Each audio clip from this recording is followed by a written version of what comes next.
All right, I'm going to do it. Chapter 13, Part 4. Okay. Lincoln by Harold Holzer. How Abraham Lincoln Ended Slavery in America. Fearing the crisis would destroy the careful work of 2 difficult months, Congressman James M. Ashley, the legislator who had introduced the amendment resolution in the House, sent a worried note to the president. The report is in circulation in the House that peace commissioners are on their way or in the city, and it is being used against us.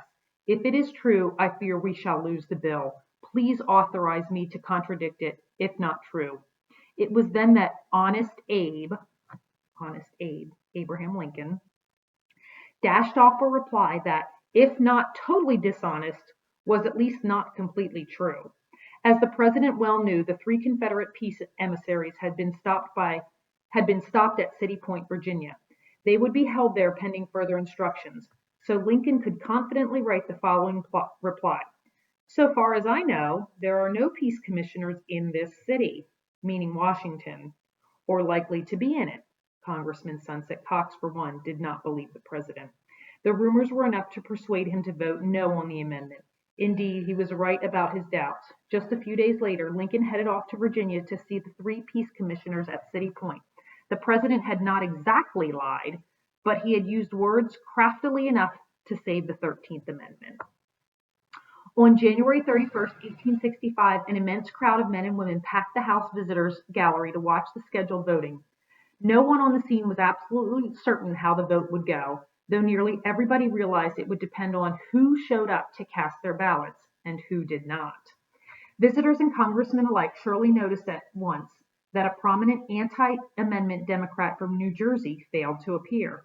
Confined to his room by a supposed illness, he would be unable to vote no.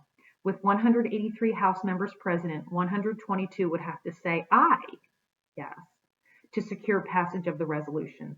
But 8 members cast no vote at all, reducing the required ayes to 110. Now there was support to spare. To wild cheering from the galleries, the clerk announced the final vote of 119 to 56. The New York Times called the response from the galleries grand and responsive beyond description. Congressman George Julian of Indiana hailed the vote as one of the grandest events of the century. Not a single Republican had voted no, and 17 Democrats had joined them to guarantee passage, 13 more than in the 1864 vote.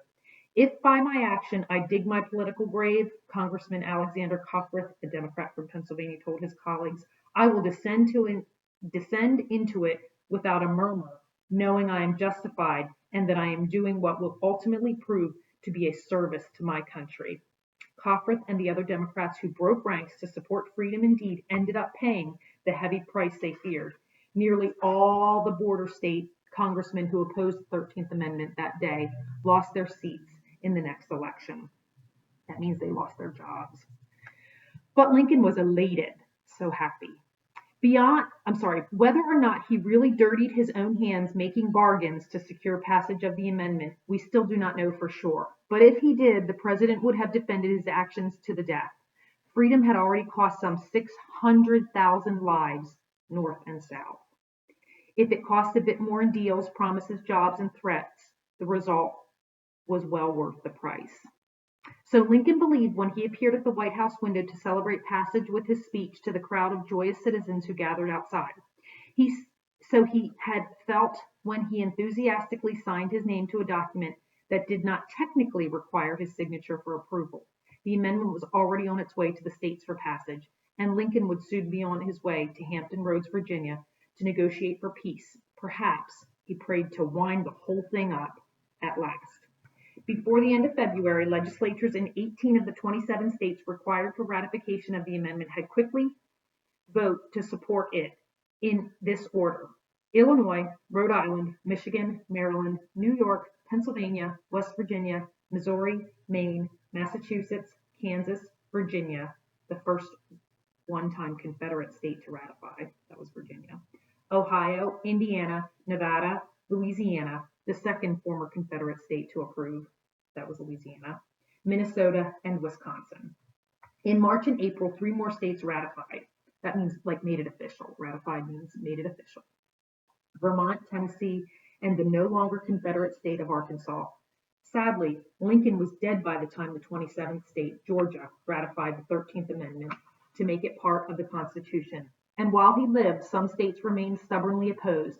Delaware voted no on February 12th. Lincoln's 56th and last birthday, Mississippi voted no in March, as did the president's birth state of Kentucky, a bitter disappointment to him.